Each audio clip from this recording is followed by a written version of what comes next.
ശ്രീമതി പ്രേമകുമാരി, ഇവിടെ നിരവധി പേർ നിമിഷപ്രിയയുടെ മോചനത്തിന് വേണ്ടി ഇടപെടുന്നുണ്ട്, പ്രാർത്ഥിക്കുന്നുണ്ട്. കേന്ദ്ര സർക്കാർ ഇടപെടുന്നുണ്ട്. നേരത്തെ ചാണ്ടി ഉമ്മന്റെ പേരുൾപ്പെടെ പറഞ്ഞു. അങ്ങനെ പൊതുപ്രവർത്തകർ നിരവധി പേർ ഇടപെടുന്നുമുണ്ട്. ഇവരോടെല്ലാം അഭ്യർത്ഥിക്കാനുള്ളത് എന്താണ്? എല്ലാ മക്കളോടും എൻ്റെ സ്നേഹമുള്ള ഒരു അപേക്ഷ ഞാൻ പറയുവാണ്. ആരും ആ വീട്ടിലേക്ക് ഉപദ്രവമായിട്ടുള്ള ഒരു വാർത്തകളും വരരുതേ, മീഡിയ വാർത്ത ഒന്നും വരരുതേ. നിങ്ങളുടെ സഹായത്തിനൊക്കെ ഞാൻ കാലി പിടിച്ചതേ, നന്ദി പറയുക. പക്ഷെ ഇന്നലെ അമ്മനെ ഇവിടെ പിടിച്ചു വെച്ചിരിക്കുകയാണ്.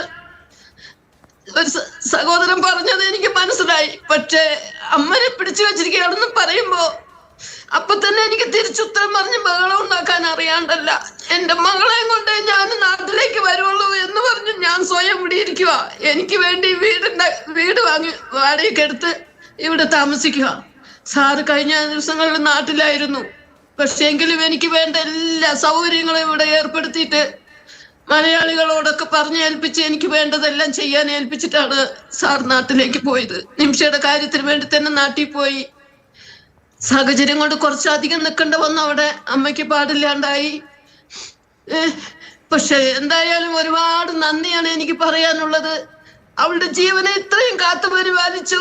ഈ 2016-17 കാലഘട്ടം മുതല് ഇന്നേ വരെയും ദൈവം അവളെ ഒരു പോറൽ വരാതെ കാത്തു പരിപാലിച്ചു. ആ വീട്ടുകാരുടെ തന്നെ സ്നേഹം തന്നെയാണ്. ആ വീട്ടുകാർക്ക് അവളോട് ഒരു സ്നേഹം. ആ വീട്ടുകാർക്ക് എന്റെ കുടുംബത്തിന് പറ്റി, എന്റെ മകന് പറ്റി എന്നുള്ളതാണ് ഞാൻ ഇന്ന് വരെയും ചിന്തിച്ചുകൊണ്ടിരിക്കുന്നത്. മകൻ നഷ്ടപ്പെട്ട വീട്ടിലേക്ക് ഞാൻ കാല് പിടിച്ച് ഞാൻ മാപ്പ് ചോദിക്കുകയാണ്. ഞാൻ ഇവിടെ ഇരുന്നുകൊണ്ട് എനിക്ക് അവിടെ ചെല്ലാൻ പറ്റില്ല. അവരുടെ അച്ഛൻ, അമ്മ എല്ലാവരും ഞാൻ കാല് പിടിച്ച് മാപ്പ് ചോദിക്കുകയാണ് ഈ നിമിഷങ്ങളില്. പക്ഷേ ഇതുപോലെ ആർക്കും തന്നെ പറ്റാതിരിക്കട്ടെ. അവരുടെ വിഷമങ്ങള് എനിക്ക് ആദ്യം മുതലേ എനിക്കറിയാം. കേട്ടപ്പോ തന്നെ 2018 കാലഘട്ടങ്ങളിൽ മനോരമ ന്യൂസിന് ആദ്യമായിട്ട് വന്ന വാർത്ത കേട്ടപ്പോ തന്നെ ഞാൻ അന്ന് മുതൽ ഞാൻ പ്രാർത്ഥിക്കുന്നതാണ്, എന്റെ മകന് ഇത് പറ്റിയിട്ടുണ്ടെങ്കിൽ എന്ന്. അന്ന് മുതൽ ഞാന് വേദനിച്ചുകൊണ്ടിരിക്കുന്നതാണ്. പക്ഷെ എല്ലാവരുടെ സഹായത്തിനും ഞാൻ 1000 നന്ദി പറയുന്നു. എല്ലാവരും, പ്രത്യേകിച്ച് ഇന്നും ജീവിച്ചിരിക്കുന്ന നമ്മുടെ ഉമ്മൻചാണ്ടി സാറിനെ ഒരിക്കലും ഓർക്കാതിരിക്കാൻ പറ്റില്ല. ഇപ്പോഴും എല്ലാ മനുഷ്യരുടെ ഹൃദയങ്ങളിലും ജീവിച്ചിരിക്കുകയാണ്. ഒരിക്കലും മരിച്ചു എന്ന് പറയാൻ എനിക്ക് തീർത്തും കഴിയില്ല. ഞങ്ങളെയും കൂട്ടിക്കൊണ്ട് തിരുവനന്തപുരത്ത് ഓരോ ഓഫീസുകളും ഓരോ മന്ത്രിമാരുടെ മുമ്പിലും ഇറങ്ങി കയറിയ പ്രായമായ ആ സ്നേഹത്തിന് എനിക്കൊരിക്കലും മറക്കാൻ കഴിയില്ല.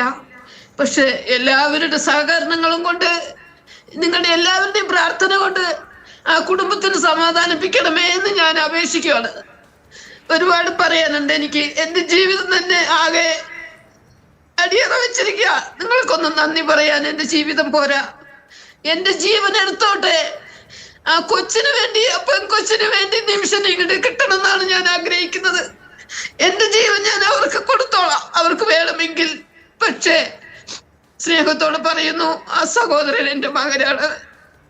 തലാൽ എന്റെ മകനല്ലേ, തലാൽ എന്റെ മകനാണ്. ഞാൻ അവന് വേണ്ടി ജീവൻ അർപ്പിക്കാൻ തയ്യാറാണ്. എന്റെ ജീവൻ അർപ്പിക്കുന്നതിന് എനിക്ക് യാതൊരു ഭയവുമില്ല. ഞാൻ ഇവിടുന്ന് എന്നെ എത്ര വട്ടം നാട്ടിലേക്ക് കൊണ്ടുപോകാനായിട്ട് ഒരുങ്ങിയിരുന്നു സാറ്. പക്ഷെ ഞാൻ പോകുന്നില്ല. എനിക്ക് അസുഖം വന്നായിരുന്നു, ബുദ്ധിമുട്ടുകൾ വന്നു ആദ്യം തുടക്കത്തിൽ തന്നെ. പക്ഷെ ഇവിടുത്തെ കാലാവസ്ഥയും മറ്റുമൊക്കെ ജയിച്ചു പോകാനും തണുപ്പൊന്നും ഇതാകാണ്ട് എനിക്ക് വന്നു. പക്ഷെ അപ്പോഴും ഞാൻ ഇതെല്ലാം കടിച്ചു പിടിച്ച് ഞാൻ സഹിച്ചു. ഞാൻ ആ മകന് വേണ്ടി സഹിക്കുകയാണ്. ആ മകന്റെ ആത്മാവിന് ശാന്തി കിട്ടാൻ വേണ്ടി ഞാൻ ഇന്നും പ്രാർത്ഥിച്ചുകൊണ്ടിരിക്കുകയാണ്. മനസ്സിലായി അമ്മ, കരയാതിരിക്കുക. എനിക്കറിയില്ല. മനസ്സിലായി അമ്മ, കരയാതിരിക്കുക. ഇപ്പം നമുക്ക് ഇന്നലെ ഒരു നല്ല വാർത്ത കേട്ടൊരു ദിവസമാണല്ലോ. അതുപോലുള്ളൊരു നല്ല വാർത്തകൾ ഇനിയും കേൾക്കാൻ കഴിയട്ടെ. നമ്മുടെ എല്ലാവരുടെയും പ്രാർത്ഥനകളും നമ്മുടെ എല്ലാവരുടെയും പ്രയത്നങ്ങളും ഉണ്ട്. നമ്മൾ മാത്രമല്ല, എല്ലാവരും നിമിഷയ്ക്ക് വേണ്ടി പ്രാർത്ഥിച്ചുകൊണ്ടിരിക്കുകയാണ്. എത്രയും പെട്ടെന്ന് നാട്ടിലേക്ക് അമ്മയ്ക്ക് മകളുമായി തിരിച്ചു വരാൻ കഴിയട്ടെ എന്ന് മാത്രം. ആ നല്ല വാർത്ത കേൾക്കാൻ നമുക്ക് ഓരോരുത്തർക്കും പ്രതീക്ഷിക്കാം അമ്മ.